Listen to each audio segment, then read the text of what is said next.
Gente, começamos aí 2023 já quente, né? Pegando fogo. Quente.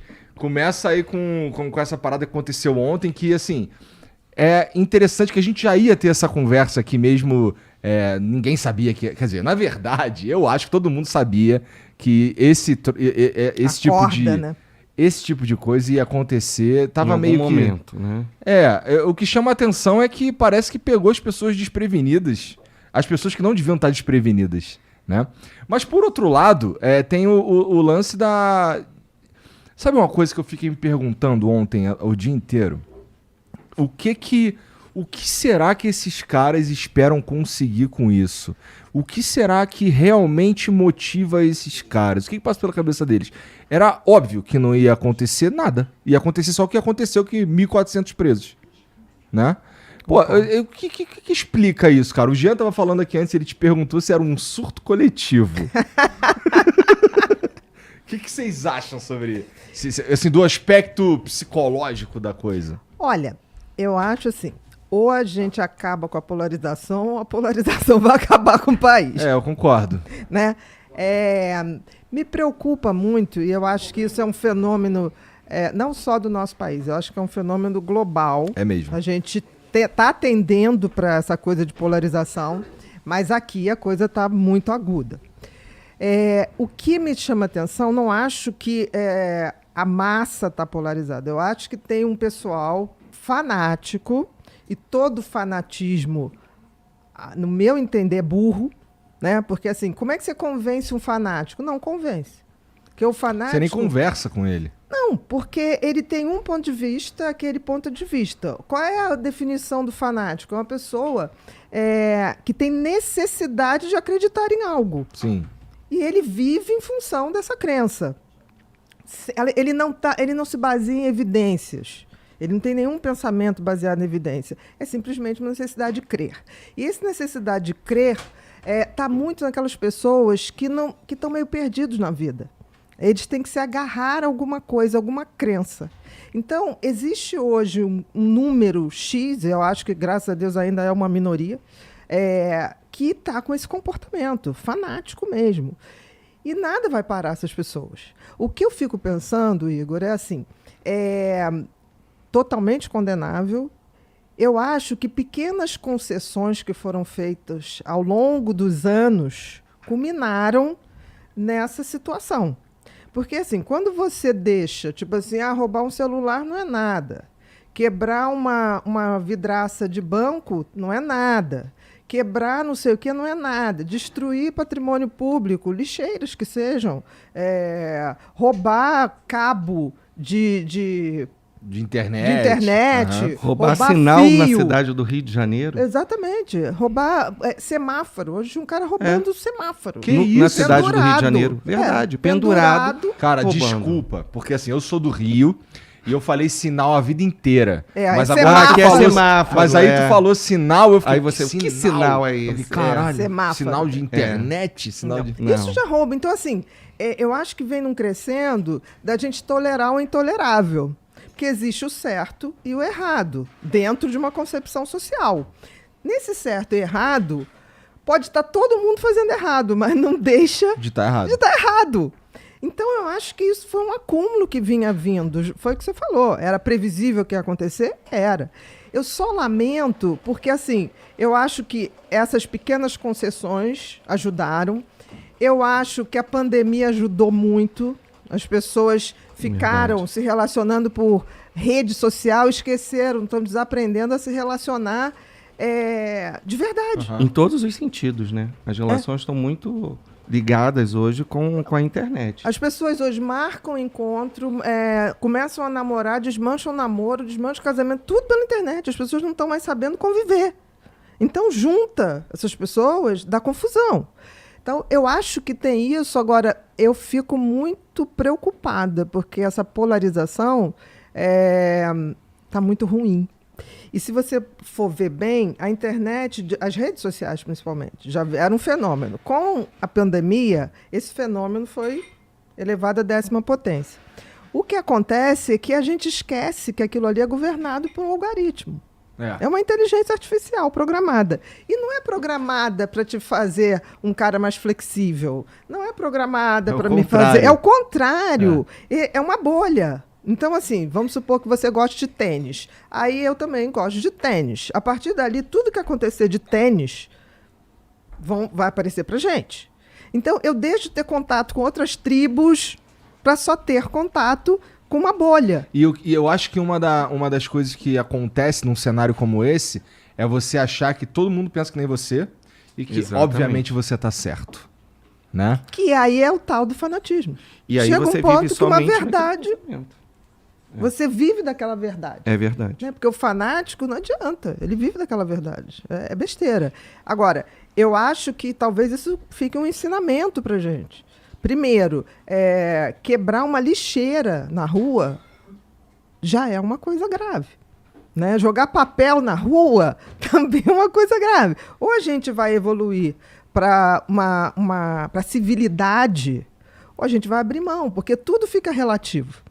Né? Isso assim, pegou não sei o que, mas o cara pegou porque precisava, seja precisando ou não. Eu me lembro que, por exemplo, não sei se você pegou essa fase, a minha mãe, eu chegava em casa da escola, ela conferia meu material de escola. Uma vez veio uma borrachinha que tinha um cheirinho de chiclete, que uma amiga me deu, a gente trocou, eu troquei a minha velha por ela por um dia. Pô, eu tive que ligar para casa e minha mãe ligar e falar, né? De quem é essa. Não, olha, a fulana está dizendo aqui que elas trocaram, amanhã vai devolver. Quem faz isso hoje?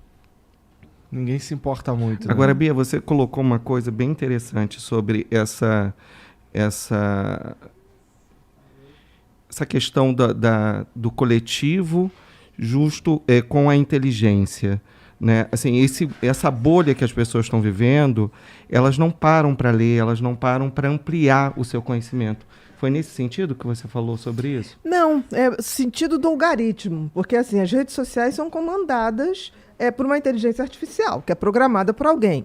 Mas esse alguém que programa a inteligência artificial, programa com a intenção clara de ver o perfil de consumidor que você é.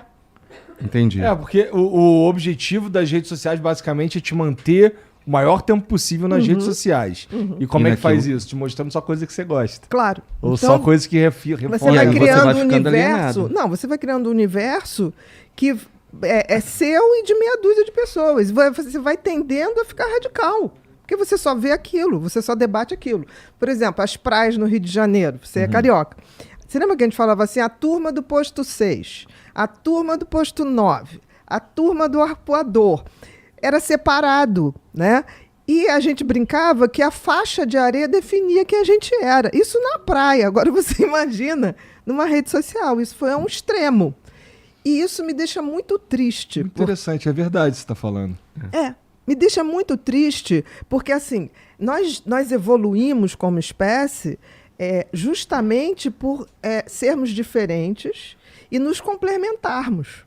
Numa reunião de homens primitivos, tinha aquele que sabia mais o movimento da caça, aquele que preparava a caça.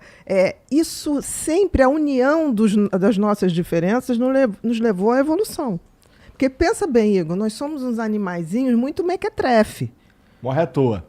Né? A gente morre à toa, a gente precisa de cobertor, porque a gente não é peludo que nem um urso, a gente não é veloz que nem... si mesmo, pô.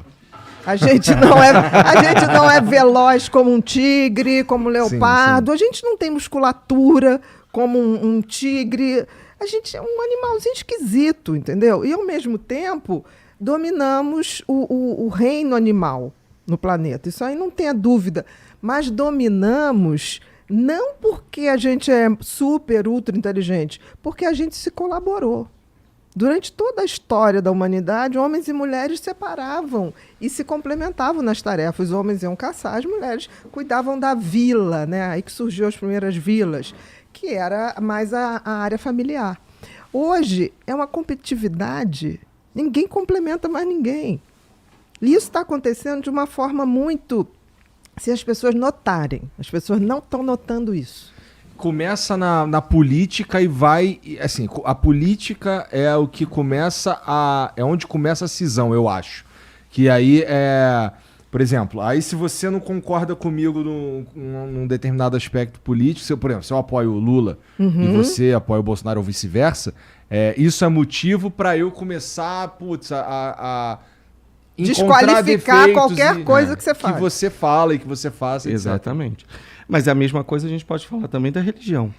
A religião também pode traz falar da religião, isso. também traz isso. Por isso Né? que eu tô Que é um dizendo. fenômeno interessante, né? Que, assim, eu acho também que existem muitos aspectos nesse fanatismo político que parecem muito com fanatismo religioso, né? Exatamente. Eu acho que o fanatismo ele é muito parecido. Só muda o ambiente. Porque se você for ver, um fanático, aquilo que eu falei, tem necessidade de crer. E uma pessoa que tem muita necessidade de crer, ela precisa daquilo para existir. Então ela tem um vácuo. Parte do princípio que ela tem um vácuo. Porque se você não se prende a coisas nem pessoas, você tem suas metas. Você está evoluindo como pessoa, como ser humano. Do momento que eu tenho necessidade de me fazer importante porque eu estou ligada a alguém ou porque eu tenho coisas, tem alguma coisa errada. E eu acho que esse hoje é um movimento de massa. As pessoas não têm noção para onde estão indo.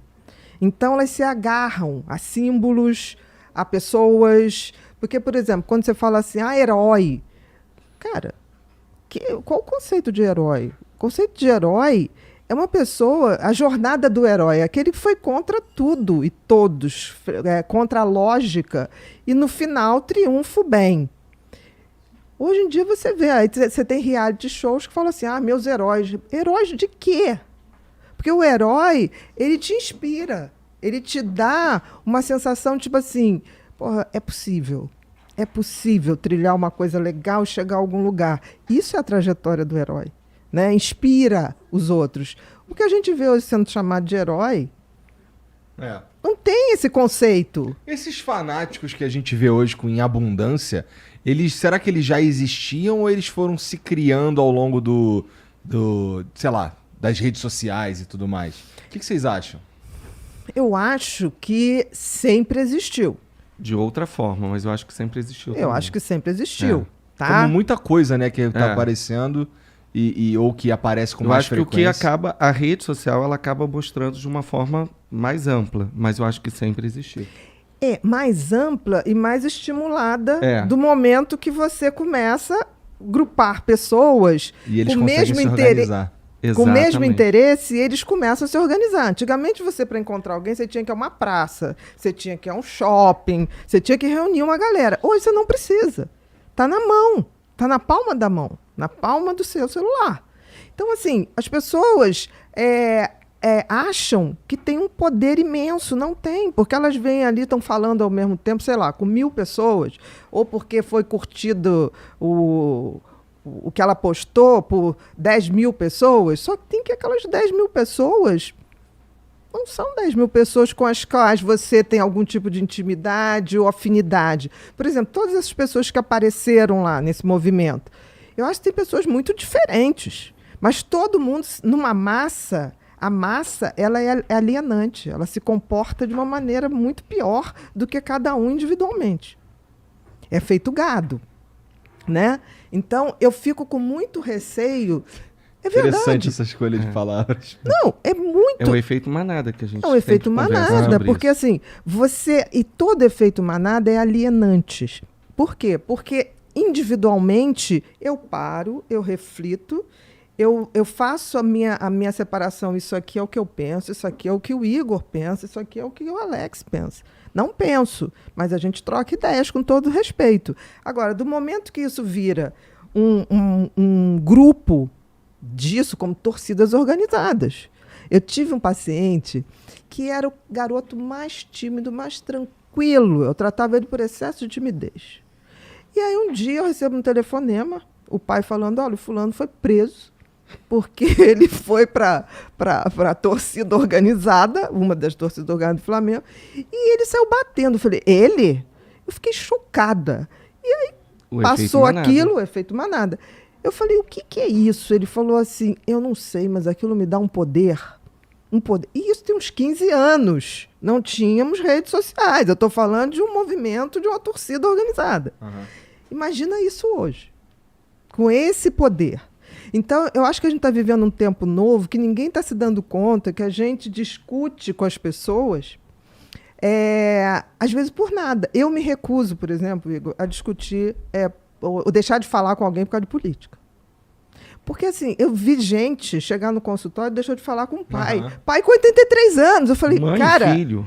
o que você vai fazer? Teu pai tem 83 anos, pelo amor de Deus. A sua relação com ele tem que ser maior que isso tudo. Porque os políticos passam. E passarão. Não tenha dúvida. A história vai botar cada um no seu lugar. Agora, porra, pai e mãe, sabe? É os caninhos da alma da gente. A gente não pode fazer o que está fazendo. As pessoas estão brigando de deixar de falar. Esses grupos de WhatsApp de família virou uma batalha. Esse tipo de coisa, esse tipo de fanatismo, vamos dizer que eu sou um fanático, eu sou esse cara que, porra, recebe fake news e divulga fake news de um lado e de outro, não sei o quê. Aí, putz, eu tive um lapso de consciência. De lucidez. Cara, de lucidez e, puta, eu quero resolver isso, cara. Esse cara, ele procura um médico, ele faz o quê? Acho muito raro, assim, se for um fanatismo, é muito difícil, porque Ele o ter essa fanatismo consciência, né? é quase um delírio. É O difícil. fanatismo é um delírio, ele não se dissolve com evidências. O que é delírio? Acreditar em alguma coisa que não é verdade e viver em função daquilo. Isso é um delírio, não a crença errônea. O fanático, ele é quase um delirante. Vamos supor, qual é a possibilidade dele ligar? Talvez você isolar ele dessa massa que estimula o delírio dele. Agora, Bia, eu acho que eu entendi o que o Igor está querendo trazer, assim. Se ele começa a ter um pouco de consciência que ele está indo por um caminho que está fazendo mal, tipo... Porra, o cara invadiu o Congresso Nacional, viu o nego cagando na mesa. Ih, rapaz, espera aí, isso que tá demais. Isso tá demais para mim. Ou a família chega para ele e fala, cara... Sabe, ele pode não estar tendo essa consciência, mas as pessoas estão mostrando. Como no toque. Às vezes a pessoa que tem toque, ele não tem consciência que aquilo está parando a vida dele. E o que eu acho que o Igor está querendo trazer é como se fosse um paciente nosso, chegando assim, olha, minha família está dizendo, eu comecei a perceber que eu fui lá no Congresso, vi cagando ali na mesa, e está passando dos meus princípios, eu acho que passou do limite. Eu preciso de ajuda porque eu não estou conseguindo. Eu acho que o que o Igor está querendo perguntar é assim, existe alguma possibilidade comportamental, medicamento, que possa ajudar um pouco essa pessoa? Esse cara que teve essa percepção, ele não é um fanático. Interessante. É isso que eu estou tentando colocar. Esse cara, eu vi aquela cena, inacreditável. Inacreditável isso, assim. É uma pessoa sem qualquer noção de civilidade, de grupo, de respeito, de tudo, de tudo. Aí você vê o seguinte, o fanático, ele não vai ter esse caimento de ficha. Esse caimento de ficha é alguém que está aberto a coisas do tipo assim, não, agora tocou numa coisa sublime, que é o respeito. Sabe? O respeito pelas instituições, o respeito pelo ser humano, os valores. Esse que não é fanático, basta esse caimento de ficha. Mas ele consegue sair? Porque ele não é um fanático. O fanático é delirante, gente. O fanático, ele só tem uma maneira. Ele nunca vai admitir, tá? Porque é um delírio, ele acredita naquilo. Ele tanto que ele manda aquelas mensagens. Eu já recebi mensagens do tipo assim, quem está falando aqui é o fulano, imitando voz de não sei quem. Eu deleto, eu nem ouço aquilo, porque eu falo assim, gente, a pessoa me repassa um troço. Você acha que o general Mourão, sei lá, ou o Heleno, ia estar falando essa bobajada? E deixando isso circular? Muitas vezes eu recebi coisas desse tipo, falei, gente, isso é fake. Eu botava assim, não boto mais, porque o cara falava assim, como fake? Você não tá vendo? É a voz dele. Eu falei, cara, aí eu ainda tinha uns que eu ainda falava assim, cara, olha só, isso não tem como, né? O cara não ia fazer uma coisa dessa, presta atenção. E outra coisa, ele está falando de uma situação que ocorreu há 3 anos atrás, não é de agora. Sabe quando você mostra que está atemporal aquilo, que não existe, você tentando trazer a pessoa à realidade, a pessoa simplesmente deixa de falar com você. Verdade. Esse é o fanático. Agora, se uma pessoa viu que chegou nesse ponto e fala assim, queria muito sair, mas isso fica como os pensamentos intrusivos de que eu não posso, que isso que vai resolver a questão. Aí sim, aí a Aí pessoa entra- chegou num nível de ansiedade, começou a ter pensamentos obsessivos, a gente pode medicar no seguinte sentido, dele não ser escravo desses pensamentos.